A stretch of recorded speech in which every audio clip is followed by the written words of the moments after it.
Welcome back to Designsmith. In this quick video, I'm going to show you how to use live paint in Adobe Illustrator. Before we get started, please subscribe to support the channel. All right, so I'm just going to draw some basic shapes right here. Here's a square, and here is a circle, and I'll lay down like this star type of thing right here.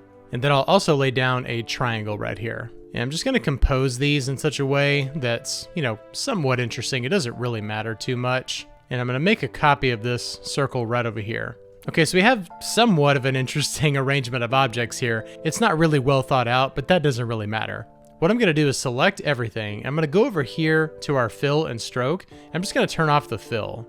That way we can see exactly how our shapes are overlapping each other. All right, so I'm just going to move this around until I find an arrangement that's, somewhat nice. Like I said, we're not trying to reinvent art here or anything. All right, so once you've got your mess all sorted out and everything, what we're gonna do is select everything that's here, and we're gonna go up here to Object, Live Paint, and Make. And you'll notice that it hasn't changed the appearance of it, but what it has done is divide the art up into sections. And it's broken up those sections depending on where the shapes have overlapped with each other. So now what we can do is go over here to our shape builder, click and hold down until we see Live Paint. And now when we hover over this, we can see all of these different sections are lighting up. And these are sections that we can live paint. So we go over here to our swatches panel. I'm gonna go down here to like red and just click right in here.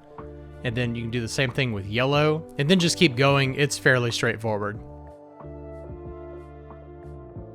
And here we go, we have used live paint to very quickly fill in all these areas, and otherwise it would have taken a lot longer. Now this works very similar to a clipping mask, so if you ever want to release the live paint, basically undoing everything that you've already done, you go up here to Object, Live Paint, and Release. And that returns these shapes back to their original strokes and brings the stroke point down to 0.5. Now personally, I don't really know why you'd want to do this. Maybe it's a very quick way to undo all of that without having to undo it step by step, but it's not something that I personally ever use.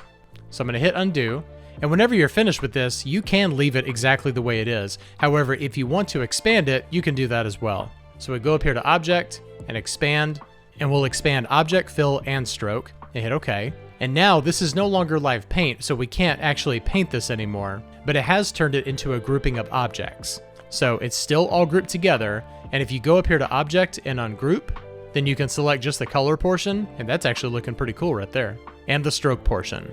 And if you want to keep ungrouping to the point where you can actually grab the individual objects, then we have to keep expanding. So go up here to Object, Expand, and now we'll expand the fill and the stroke, and hit OK. And now we have no strokes here, it's only fills. And next we'll go over here to the Pathfinder and click on Divide. And now with our direct selection tool, we can grab just the red, just the green, just this yellow right here. Everything is now its own individual object. You can even grab these individual stroke areas if you want. So that's a real basic introduction to the live paint tool. If you'd like to see me cover it more, let me know down in the comments. I hope I taught you something in Illustrator today. Please like and subscribe to support the channel. Thank you so much for watching, and I'll see you next time. Bye-bye.